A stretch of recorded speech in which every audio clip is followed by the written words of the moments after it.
सीतामढ़ी के लगन राय को नेपाल प्रशासन ने 24 घंटे बाद रिहा कर दिया। पिछले 24 घंटे से बंधक बने लगन राय ने रिहाई के बाद नेपाल पुलिस की बर्बरता से जुड़ी आप बीती सुनाई। लगन राय को आज सुबह नेपाल के सर्लाही जिले की सीमा पर छोड़ा गया। लगन के परिजनों की माने तो उन्होंने अब राहत की सांस ली है, लेकिन नेपाल पुलिस की गोलीबारी में मारे गए विकास राय के घर मातमी सन्नाटा पसरा है। 4 महीने पहले ही विकास की शादी हुई थी, लेकिन शुक्रवार को बॉर्डर पार करने के विवाद में झड़प के बाद नेपाल पुलिस की फायरिंग में उसकी मौत हो गई थी। बंदूक के पुना से मार के गिरा के इंडिया से पकड़ के नेपाल में ले गए। वहाँ गए तो हमारा पूछ रहा है पीटे पूछिए बोले से नेपाल से लाया पकड़ करके कहो। हम कहते नहीं सर, हमको जान भी मार देगा तभी नहीं कहेंगे, हमको इंडिया से पकड़ कर लाया है मार्केट कर। जैसे ही गोली यहाँ पर लगा, यहाँ से लोगों जो है लेकर के भागा इलाज के लिए। रास्ते में जो है सुरवर्षा के ही नज़दीक में जाकर के जो है वह डेथ कर गया। जबकि सीतामढ़ी जिला के पूरे रिश्तेदार शादी ब्याह नेपाल से हुआ है, समझिए कि नहीं। बॉर्डर खुला होने की वजह से सब आदमी अपना रिलेशनशिप रखे हुआ है नेपाल से, समझिए। अगर ऐसा माहौल रहेगा तो रिश्ता टूट जाएगा। बाढ़ से बचाव के लिए मुख्यमंत्री नीतीश कुमार समीक्षा बैठक कर रहे हैं। बैठक में बाढ़ की तैयारियों के साथ साथ बचाव और बाढ़ आने के बाद हालात पर चर्चा हो रही है। जल संसाधन मंत्री संजय झा ने बताया कि सभी तैयारियां पूरी कर ली गई हैं, लेकिन नेपाल में कुछ समस्या होने की वजह से थोड़ी दिक्कत आ रही है। साथ ही लॉकडाउन की वजह से 1 महीने तक काम पर भी असर पड़ा।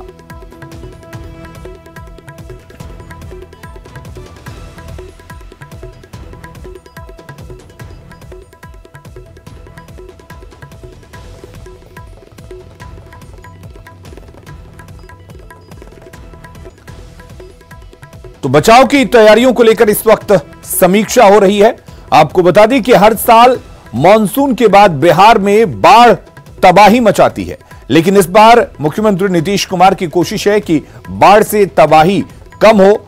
वहीं पटना में जिस तरीके से पिछले मॉनसून के बाद जल जमाव की दिक्कत हुई थी और उसके बाद एक ऐसी तस्वीर सामने आई थी जिसने पूरे बिहार को शर्मसार किया था और पूरे बिहार को लेकर चर्चा हुई थी कि राजधानी पटना का अगर ऐसा हाल है तो बाकी दूसरी जगहों का क्या हाल होगा। और इन्हीं तमाम चीजों को लेकर इस वक्त समीक्षा बैठक चल रही है।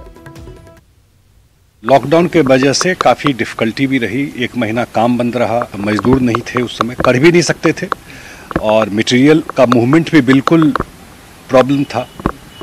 तो ऑलमोस्ट काम कंप्लीट हो गया है। कुछ साइट पर बाकी है जो मुझे बताया गया है, जो मैंने 2 दिन पहले रिव्यू किया था कि कुछ साइट जो है 20 तक पूरा हो जाएगा। 3-4 साइट नेपाल साइड में है, वहाँ थोड़ा प्रॉब्लम हो रहा है। हालांकि फ्लड फाइटिंग का सारा मटेरियल हम लोगों ने वो कर लिया है, लेकिन वहाँ भी लॉकडाउन है और थोड़ा और भी इंटरनल इशूज़ होगा, उसको लेके उस साइड में थोड़ा प्रॉब्लम जरूर है। भारत और नेपाल में विवाद चल रहा है, उसका असर भी पड़ रहा है क्या फ्लड को? ये मैं नहीं कह सकता हूँ, लेकिन वहाँ पर काम करने में थोड़ी दिक्कत तो जरूर हो रही है, वजह जो भी हो। और वहाँ मटेरियल मूवमेंट में भी दिक्कत हो रही है थोड़ा सा। कम से कम 3-4 पॉइंट पे दिक्कत हुई है। या हमारा जो ऑलरेडी पहले से बना हुआ बांध है और लास्ट ईयर क्षति हो गया, उसको रिपेयर होना है, तो वो तो हर एक साल होता था, लेकिन वहाँ भी थोड़ा दिक्कत हो रहा है। तो हम लोग बात भी कर रहे हैं और हमारे लोग वहाँ लगे हुए हैं, तो होपफुली हो जाना चाहिए। सर, आपको लग रहा है कि इस बार जैसी तैयारी होनी चाहिए थी वैसी तैयारी नहीं हो पाई है, तो खतरा है फ्लड का इस बार? नहीं, ऐसा नहीं, पूरी तैयारी पूरी है। जो पहले होती थी उसी हिसाब की तैयारी है। इनफैक्ट उससे बेटर ही मैं कह सकता हूँ, तैयारी में कमी नहीं है। 1 महीना का इम्पैक्ट जरूर डिले हुआ काम में। ये काम जो 15 से 30 मई तक होना था उसमें डिले हुआ है, लेकिन जब से ये लॉकडाउन खुला है और काम शुरू हुआ है, उस समय से डे एंड नाइट काम हो रहा है और ऑलमोस्ट मैंने बताया आपको 80% के आसपास काम हो गया है।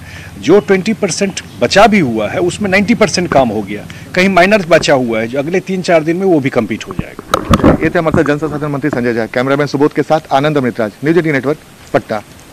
तो सीएम बाढ़ और जल जमाव से बचाव की तैयारियों पर समीक्षा बैठक कर रहे हैं, तो पटना नगर निगम की लापरवाही सामने देखने को मिल रही है। पिछले साल जल जमाव से सबक लेते हुए पटना नगर निगम नालों की सफाई तो करवा रहा है, लेकिन इसमें लापरवाही भी दिख रही है। नाले से निकाली जा रही गंदगी बगल में ही छोड़ दी जा रही है, जबकि इसे 48 घंटे में वहां से हटाने का नियम है। इससे आम लोगों को काफी परेशानी हो रही है। पिछले जल जमाव के फजीहत झेलने के बाद नगर निगम ने आनन फानन में इस साल कई नालों की उड़ाही शुरू कर दी। लगातार नालों की उड़ाही की जा रही है। हम अभी मौजूद हैं पटना के बाईपास पर। ये बाईपास के ठीक बगल में ये नाला है और आपको बता दें कि इस नाले की उड़ाही हो चुकी है और उड़ाही के बाद जो वेस्ट मटेरियल है उसे ठीक उसके बगल में रख दिया गया है। बड़ा पहाड़ नुमा ये वेस्ट मटेरियल है। आप देखिए जहाँ तक निगाहें जा रही हैं आपकी, वहाँ तक ये एक अलग पहाड़ नुमा वेस्ट मटेरियल का ये बना हुआ है, जो काफ़ी ऊंचाई पर है। नाले की उड़ाही की जा चुकी है।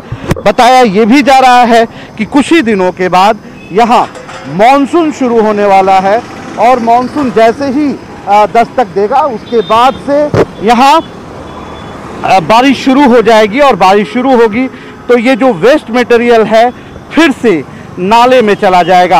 आपको बता दें कि नियम ये है कि नगर निगम यदि किसी नाले की उड़ाही करता है तो उसका जो वेस्ट मटेरियल होता है उसको तुरंत ही हटाया जाता है ताकि फिर से वो दोबारा उसके अंदर ना जा सके और ये महज 48 घंटों में हटा दिया जाता है। लेकिन आपको बता दें कि कई दिनों से ये उड़ाही चल रही है और देखिए किस तरह से पहाड़ नुमा ये जगह बना हुआ है। किसी भी तरह से कोई कुछ दूसरे तरफ की चीज़ें नहीं दिखाई देंगी। ये पटना का सबसे व्यस्तम इलाका है, बाईपास का इलाका है और यहाँ से कई गाड़ियाँ गुजरती हैं, लेकिन खुले में तमाम चीज़ों को रख दिया गया है। नगर निगम ने इसे नाले के ऊपर जरूर रख दिया है लेकिन इसे हटाया नहीं है। मानसून जैसे ही शुरू होगी यहाँ ये जो वेस्ट मटेरियल है फिर से नाले में चला जाएगा और नाला फिर से जाम हो जाएगा। कंसर्न राजेश के साथ विजम पांडे, न्यूज 18 पटना। तो पटना नगर निगम की तैयारी भले ही आधी अधूरी हो, लेकिन मानसून की तैयारी पूरी है। अगले 3-4 दिनों में मानसून बिहार में आ जाएगा। मौसम विभाग की माने तो इस साल अच्छी बारिश का अनुमान है। बिहार के पूर्वी हिस्से से मानसून प्रदेश में प्रवेश करेगा। बिहार में मानसून आगमन का समय है वो 15 से 20 जून तक रहती है और इस पर भी पूरी संभावना है। जैसा कि अभी पूर्वानुमान है अगले 4 से 5 दिनों में बिहार में बारिश हो सकती है। और बात करें मानसून आगमन की तो मानसून का आगमन ईस्ट बिहार से पूर्वी बिहार के रास्ते बिहार में प्रवेश कर सकती है।